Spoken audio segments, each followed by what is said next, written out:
Tired of your expensive herbs going bad? Here's a fix. Let me show you how easy it is to grow a container herb garden. So we're gonna plant some mint on this bottom tier, and I have 3 different types. I decided to put mint down here just because they're pretty aggressive, and I am only planting 3, so they'll have all the space they need and they'll fill in quite quickly and nicely. Okay, this one is a mojito mint. I love mint. The smell of it is so refreshing. And again, mint is very aggressive. I would never recommend putting this in the ground. It will take over. It's very invasive. It will crowd out your other plants if you plant them in the ground.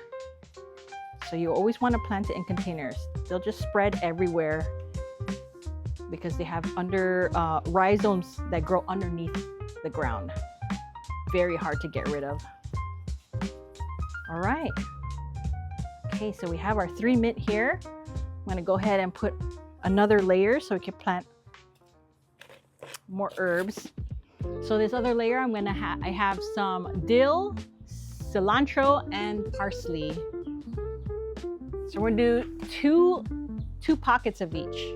When I start planting, I would like to include general fertilizer and vermicompost. This is just a mixture of about half and half that I'll put in the planting hole. And dill, really easy to grow. So I actually grabbed these from the garden and thinned them out in an area that had lots of dill. So this is a great spot. These are my dill, and then we'll put some parsley here. No, this is not garlic powder or salt. This is mycorrhizal fungi. This helps the plants uptake nutrients, sprinkling it all over the roots, adding a little handful of general fertilizer and vermicompost, and that will help the plants grow big and strong. We'll do that here too.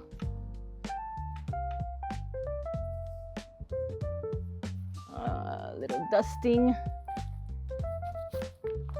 Oops. Little dusting of our mycorrhizal fungi. A little handful of our 50-50 mix fertilizer and vermicompost. And this layer is done. Parsley is really great for garnishes and salads, and then cilantro is also good for garnishes, soups, salsas. Now let's just finish off this top tier. I decided to add some lavender. It's a great garnish with the edible flowers, and it just brings a pop of color, I think, to the planter. So I'm going to do the same thing I did with all of the second tier. I'm going to add the mycorrhizal fungi directly to the roots. Again, this will help with the uptake of the nutrients. And the nutrients that we're giving it is the general fertilizer vermicompost mixture. Just mix that around a bit. Squeeze that in there. I'm going to open this just a little bit. Just loosen the roots up a little bit. Looks a little bit tight, just so it doesn't stay in its little shape. But lavender grows pretty easily. All right, dig this hole a little bit deeper.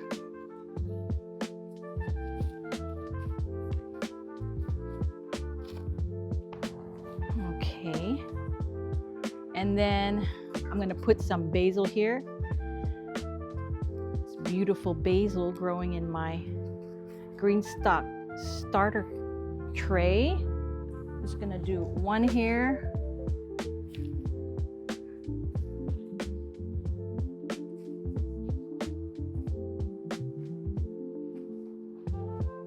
So I'm going to plant this lemon basil now. And I didn't realize I have multiple plantings here. There's probably 7 plants in here for the price of 1. So a good tip, if you can find one with multiple plants in them, you'll get extra free plants. So I'm just gonna loosen it up a bit. I think I'm gonna try to separate it. I don't wanna disturb the roots too much. Let's see if I can separate it, find a good section here. But basil's pretty resilient. Okay, I'm just gonna do it in half. Plant this up here.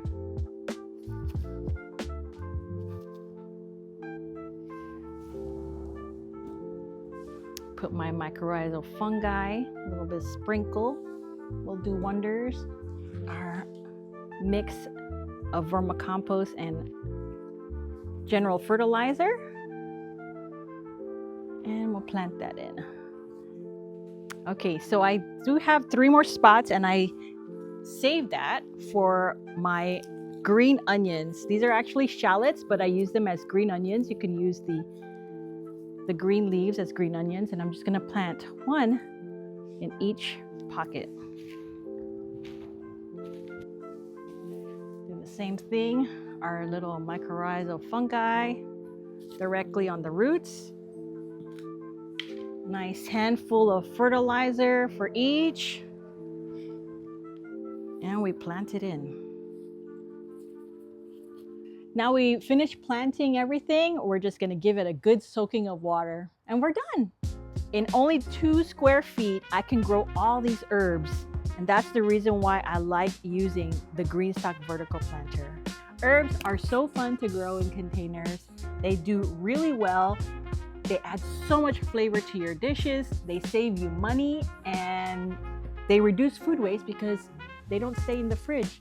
I hope you learned something today and start your own herb garden. Don't forget to subscribe. Bye. I'll see you later.